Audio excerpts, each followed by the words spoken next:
नमस्कार दोस्तों, आज की इस वीडियो में हम संबंध एवं फलन का पार्ट 2 पढ़ेंगे। संबंध एवं फलन को इंग्लिश में रिलेशंस एंड फंक्शंस कहते हैं। चलिए देखते हैं पार्ट 2 में हम क्या पढ़ेंगे। फलनों के प्रकार। फलनों के प्रकार में पहली परिभाषा हम पढ़ेंगे एकाकी अथवा एकाक। एक फलन f जो x से y में परिभाषित है एकाकी अथवा एकाक फलन कहलाता है यदि f के अंतर्गत x के भिन्न अवयवों के प्रतिबिंब भी भिन्न होते हैं, अर्थात प्रत्येक x1 x2 belongs to x के लिए fx1 बराबर है fx2 का तात्पर्य है कि x1 बराबर है x2, अन्यथा f1 बहुएक फलन कहलाता है। एकाकी का इंग्लिश में अर्थ होता है 1-1 और एकाक को इंग्लिश में हम इंजेक्टिव कहते हैं। इसी प्रकार बहुएक का अर्थ होता है मैनी वन। चलिए परिभाषा का अर्थ समझते हैं। एकाकी का अर्थ यानी 1-1 का अर्थ ये हो गया कि f के अंतर्गत x के जितने भी अवयव होंगे यानी जितने भी एलिमेंट होंगे उसके प्रतिबिंब भी अलग अलग होंगे यानी भिन्न भिन्न होंगे। यानी अगर हम कोई प्रतिबिंब यानी fx1 बराबर fx2 लेते हैं, ये जब ही पॉसिबल होगा अगर हमारा x1 बराबर होगा x2 के। यानी एकाकी से बढ़िया हम 1-1 से इसका अर्थ अच्छे से समझ सकते हैं कि हर एक x के लिए जो प्रतिबिंब होगा वो भी सिर्फ एक ही होगा।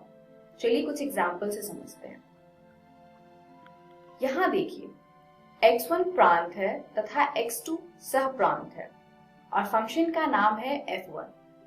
अब आप देख सकते हैं कि x1 में जो एक है उसका एक ही प्रतिबिंब है a, इसी प्रकार 2 का एक प्रतिबिंब है b, 3 का भी एक ही प्रतिबिंब है D और 4 का भी एक ही प्रतिबिंब है C।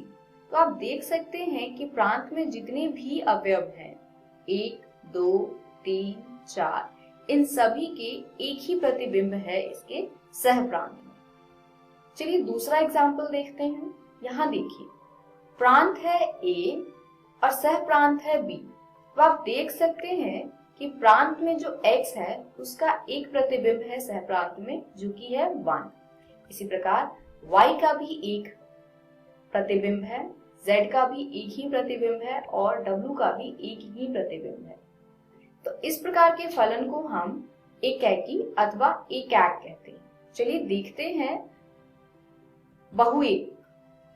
यहाँ देखिए f2 एक फलन है जो x1 से x2 पर परिभाषित है। x1 हमारा प्रांत है तथा x2 सह प्रांत है।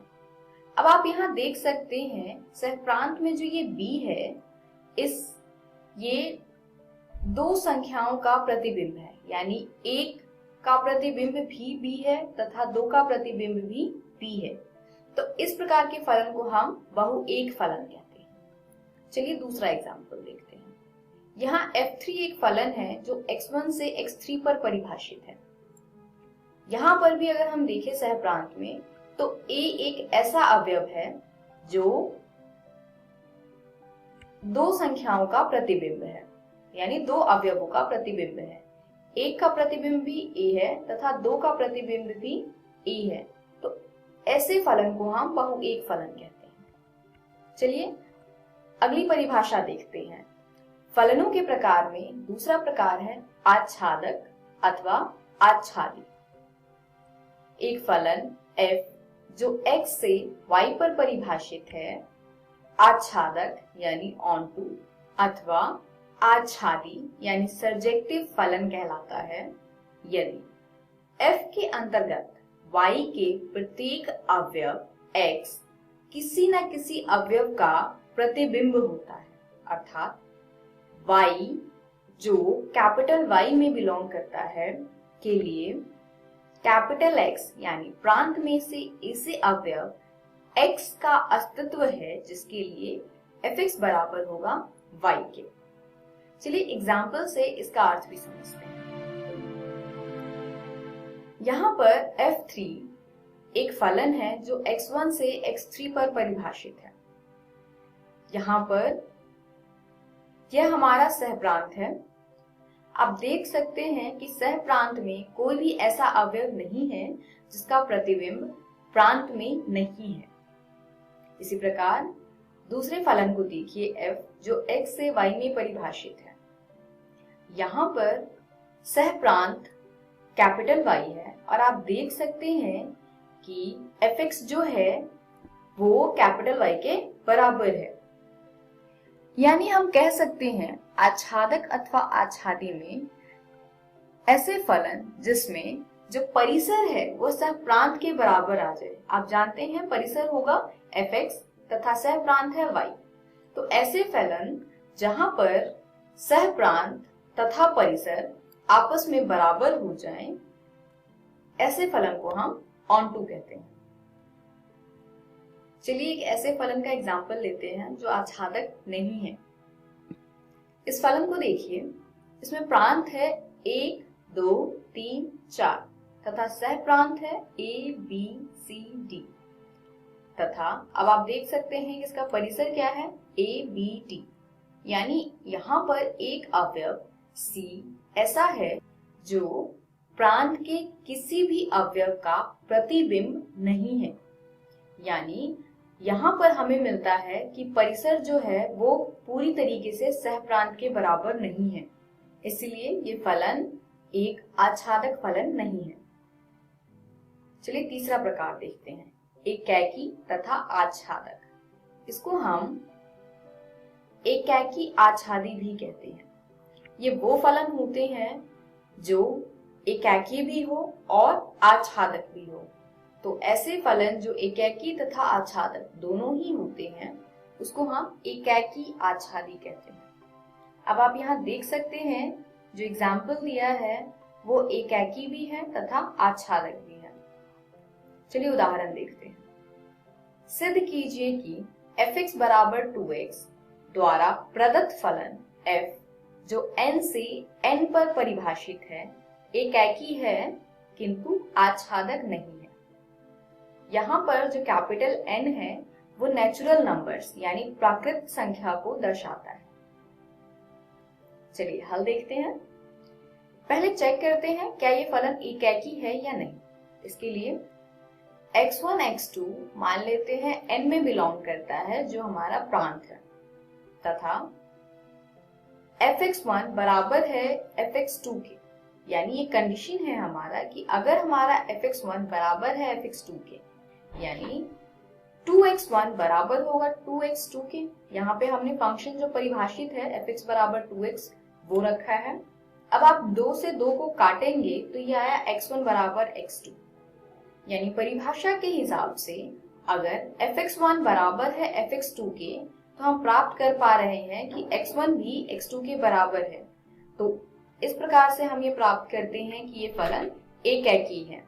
इन शॉर्ट अगर हम देखें तो हमारे पास कंडीशन बस इतनी है कि किसी भी fx1 बराबर fx2 के लिए अगर हम ये प्राप्त कर पाते हैं कि x1 बराबर x2 है तो ये फलन एकैकी होगा।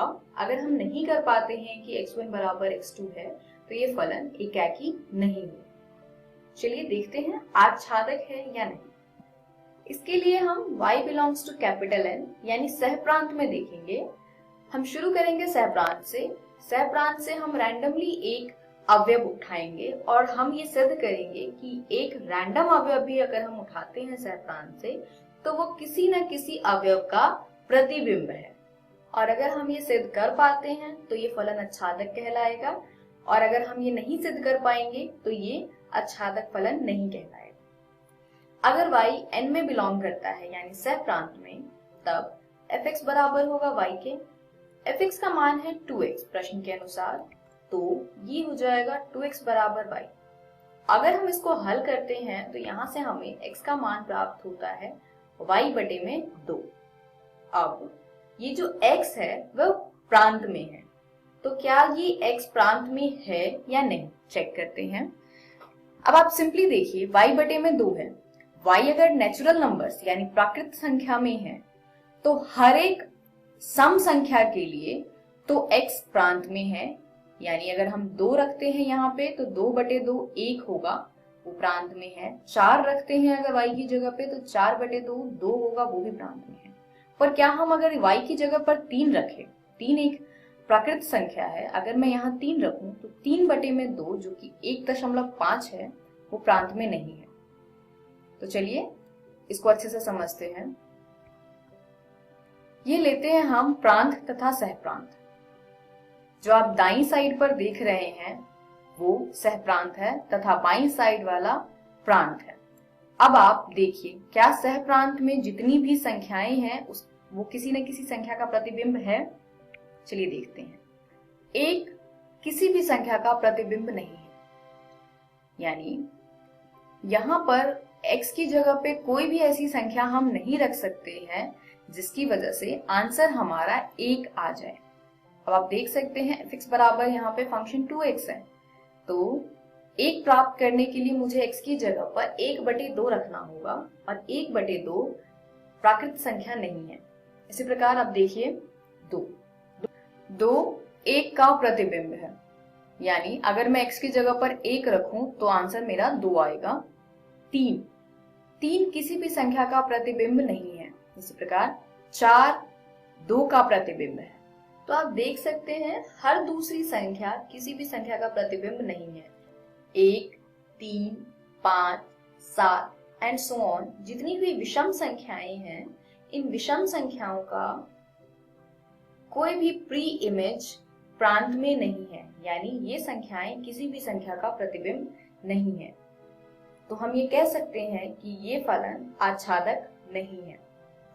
दोस्तों, क्या आप मुझे बता सकते हैं जो ये फलन प्राकृत संख्या पर परिभाषित है, अगर ये वास्तविक संख्या पर परिभाषित होता तो क्या ये फलन आच्छादक होता?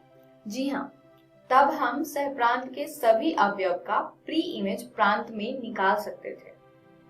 यानी 1 के लिए हम 0.5 सहप्रांत में हमें मिल जाता है, क्योंकि 0.5 एक वास्तविक संख्या है। इसी प्रकार 3 के लिए 1.5 एक वास्तविक संख्या है, एंड सो ऑन।